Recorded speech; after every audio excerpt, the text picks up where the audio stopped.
Cricket के कौन बने करोड़पति का हुआ खत्म किस्सा। और अब है ये जानना कि किसके खाते में आया सितम तो किसका बना सिस्टम।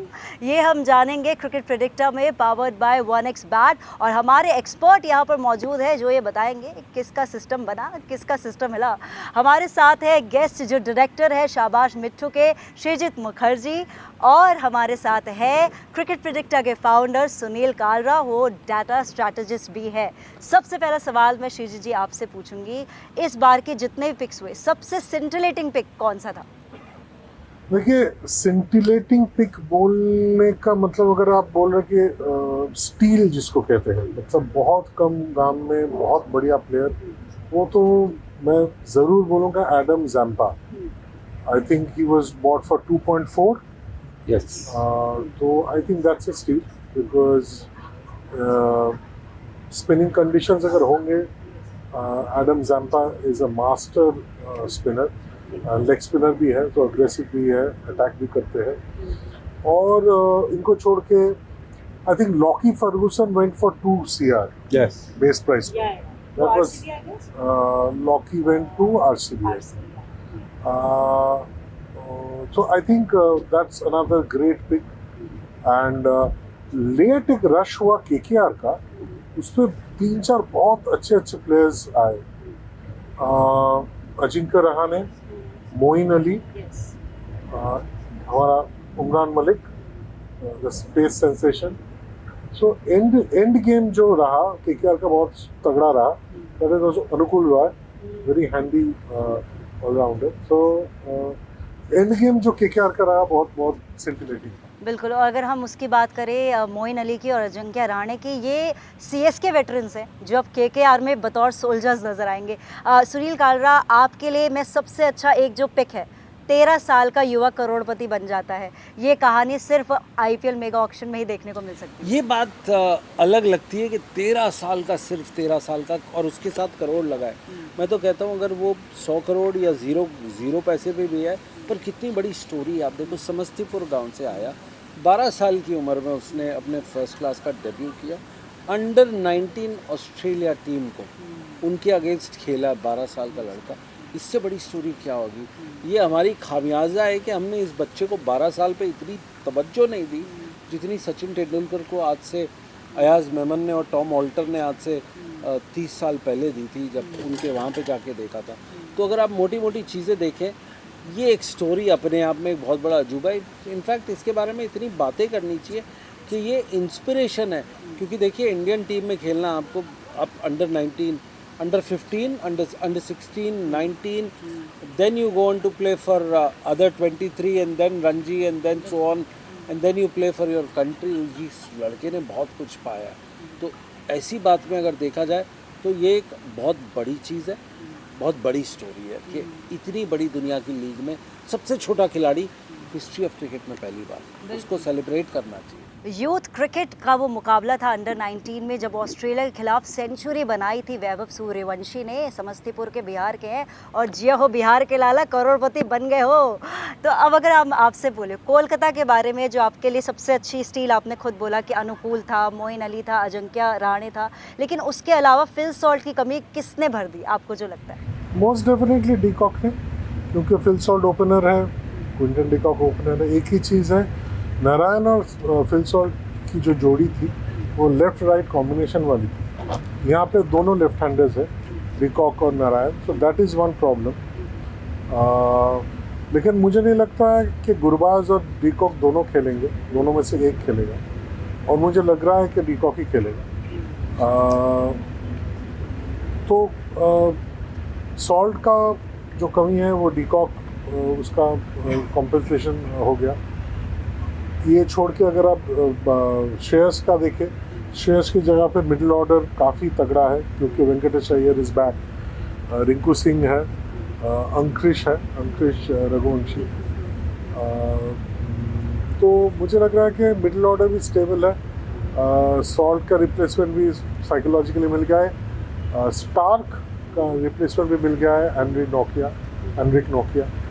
एनरिक नोकिया स्टार्क से भी ज़्यादा फास्ट बॉल डालते हैं, वैसे एक्यूरेसी स्टार्क की ज़्यादा है, बट आई थिंक मोर और लेस लाइक फॉर लाइक एक रिप्लेसमेंट हो चुका है क्रिकेट। तो देखिए खुद जो है श्रीजेश मुखर्जी जो है कोलकाता वासी है, कोलकाता सिनेमा में भी काफ़ी नाम है इनका, और इसलिए कोलकाता से जब दिल जुड़ता है ना तो वहाँ के लिए जो शब्द निकलते हैं वो एक अलग ही तौर पे निकलते हैं, स्माइल तो ज़रूर आ जाती है। तो अगर आप रसगुल्ला किसी को खिलाना चाहेंगे तो वो इतनी जो प्लेइंग 11 या जितने भी 18 या आई थिंक 25 प्लेयर्स उन्होंने भरे हैं, तो उनमें से किसको आप रसगुल्ला खिलाना चाहेंगे? रसगुल्ला तो भाई मैं ज़रूर खिलाना चाहूँगा ड्रे रस को, क्योंकि एंड्रे रसेल जो है वो बहुत सालों से केकेआर के लिए खेलते ही जा रहे हैं एंड परफॉर्म करते जा रहे हैं, तो I think he is our original rasgulla man. और देखिए रसगुल्ला हाथ में ना दो ही अनकैप्ड ओवरसीज़ प्लेयर के हाथ में आया, एक तो श्रीलंका के एहसान मलिंगा और दूसरे न्यूजीलैंड के बेविन जॉन जेकब्स। ये दो ही अनकैप्ड प्लेयर विदेशी जिनके हाथ रसगुल्ला आया, यानी कि जिसके हाथ बोली लगी और फिर उनको मौका मिला है इस बार आईपीएल में खेलने का। लेकिन अब अगर हम बात करें, एक खिलाड़ी है जिसके बारे में सब बात कर रहे हैं, वो मुंबई इंडियन ने अचानक से एक को पिक किया है, वो है अल्लाह गजनफार। ये जो खिलाड़ी है एकदम नया खिलाड़ी, फ्रेश खिलाड़ी अफ़गानिस्तान का इन्होंने लिया है और इसको 4 करोड़ में 80 लाख 4 करोड़ 80 लाख में इसको ख़रीदा है। ये जो खिलाड़ी है, कहा जा रहा है कि पीयूष चावला की कमी कहीं ना कहीं दूर कर सकता है। सुनील, आपको लगता है ये कर देगा? 2 दिन पहले हमने डिस्कस किया, बट जो अफ़गानिस्तान टीम है ये ऐसा लगता है दुनिया का केमिस्ट्री और क्रिकेटिंग लैब हो, जहाँ से नई तरह की बैटिंग शॉट्स ईजाद होते हैं और नई तरह की वेरिएशंस होती हैं। आपके पास स्पिनर भी होते हैं, बट स्पिनिंग में भी 2-3 उनके तरीके होते हैं। विकेट कीपर देखो, उनके शॉट्स जो जाते हैं, इनको अभी हमने पीछे बांग्लादेश की सीरीज़ में शारजा में हमने देखा, काफ़ी डिटेल में कवर किया। And the best part is वो यहाँ से कुछ किलोमीटर दूर जहाँ हम आज गए थे क्रिकेट एकेडमी में, वहाँ आके ये प्रैक्टिस करते हैं। इनकी 2 चीज़ें बड़ी वो है, इसका एक जोश और जज्बा। जिस खिलाड़ी में, जिस टीम में जोश जज्बा मेंटली तौर से होगा, वो टीम के प्लेयर आपको ऐसे मिलेंगे, या तो वेरिएशन देंगे या आपको जान मार के लड़ के आपके रन रुकवाएंगे या कैच पकड़ लेंगे। राशिद खान ने भी ऐसे ही किया। They play a new brand of cricket which is the Rashid Khan brand. और राशिद खान उनको मेंटर भी कर चुके हैं जी। तो आप उनके बॉलिंग एक्शन हो या फिर बैटिंग एग्रेशन देखोगे, उसमें आपको रशीद की जो है वो झलक दिखेगी। तो झलक तो अफ़गानिस्तान के अंदर रशीद खान की दिखती है। कहीं ना कहीं रशीद खान ही वो हैं ऐसे खिलाड़ी जिन्होंने पूरे अफ़गानिस्तान टीम को इंस्पायर किया। हमें याद है कि जब कोई भी प्लेयर जो है किसी भी T20 लीग में नहीं खेलता था, तब रशीद खान खेलते थे और अपनी टीम को और अपने टीम के प्लेयर्स को। क्या ये कहना सही होगा कि रशीद खान एंटनी फिरंगी है अफ़गानिस्तान की? ये एक बहुत बड़ा कैरेक्टर है जो प्रसन्नजीत ने प्ले किया था इनकी अवार्ड विनिंग मूवी के अंदर, जिसके अंदर वो जातेश्वर 2011-12 की। मुझे लगता है Rashid Khan is the poster boy of positivity in cricket. Absolutely, no doubt. जोश, जज्बा, जुनून और पॉजिटिव एक बनता है, और वो जिस कंट्री से आ रहा है उस कंट्री में जो अभी चल रहा है, एंड ये जो लॉट ऑफ क्राइसिस पे बोल के छोड़ देता है। हाँ, इस वो जहाँ पे हमारे क्राइसिस नहीं, बहुत बड़ी कैलामिटीज ख़त्म होती है, उनका छोटा डेली क्राइसिस शुरू होते हैं। यहाँ पे कैलामिटीज और उसका फ़र्क जो होता है वो बहुत ज़मीन आसमान का। उसको फाइट किया, सोशल नॉर्म्स को फाइट किया। अब तो ये होठों से हंसी नहीं गई, कभी नहीं गई। और वो स्माइलिंग असैसिन है जो पहले मुथैया मुरलीधरन होते थे, किसी से लड़ते नहीं है।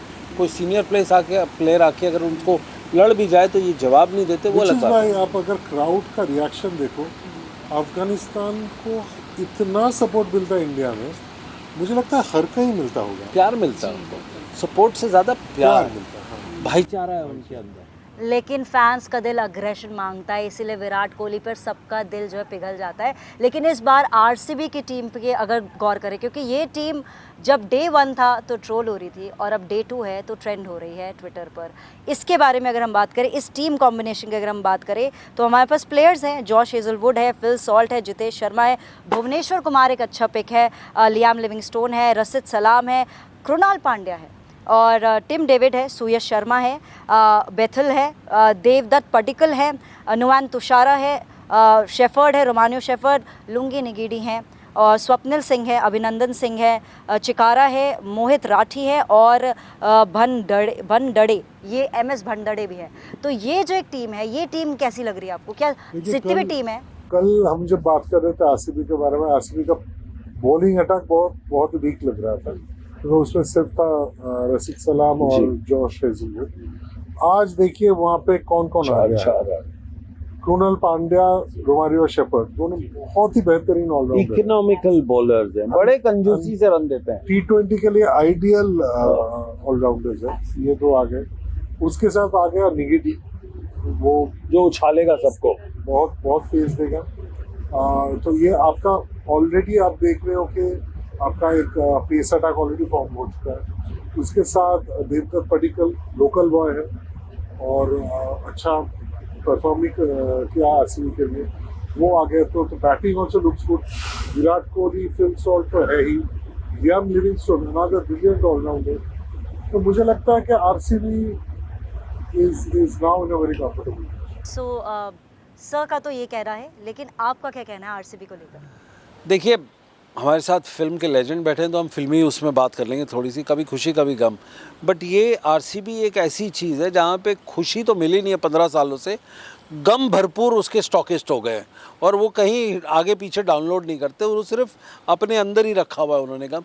एक भी वो नहीं जीता कोहली के होने के बाद। बड़े बड़े AB डिविलियर्स, गेल और पता नहीं क्या कौन नहीं, मेरे ख्याल से वो ट्रेनिंग इंस्टीट्यूट है IPL का। अगर आप बात करें, हर किसी प्लेयर को बनाता है, बाहर भेजता है, पर बाहर से जब लेजेंड आता है तो वो मैक्सवेल जैसा हाल होता है। पता नहीं उनको या तो कुछ चेंज करना पड़ेगा, नाम चेंज कर, कुछ वास्तु खराब है उनका अगर देखा जाए तो। But coming on a far more serious note, they've got good balance when you have a Pandya kind of a thing. And जैसे सर ने बोला है उनका कि आपके पास हेजलवुड जो है वो एक बहुत अच्छी पिक है। उसकी लाइन, लेंथ और जिस तरह से वो उछालता है बैट्समैन को, उसको बस 4 ओवर में 2 ऐसी मैजिकल बॉल्स डालनी है and he will get his money's worth. तो हेजलवुड कैन बी वो। कृणाल पांड्या की एक दूसरी बात है, वो कहीं ज़्यादा कंपटीशन में खेलता नहीं है। तो अगर आप खेलते नहीं हो तो आपके वीडियोस बनते नहीं, और अगर आपके वीडियोस और ट्रेजेक्ट्री नहीं बनती तो आपको रीड करना मुश्किल होता है। और वो डेथ में भी कर लेता है, फील्डिंग भी कर लेता है, और जो उसको लंबे छक्के मारने होते हैं ना एक आधे ओवर में, वो मार भी लेता है।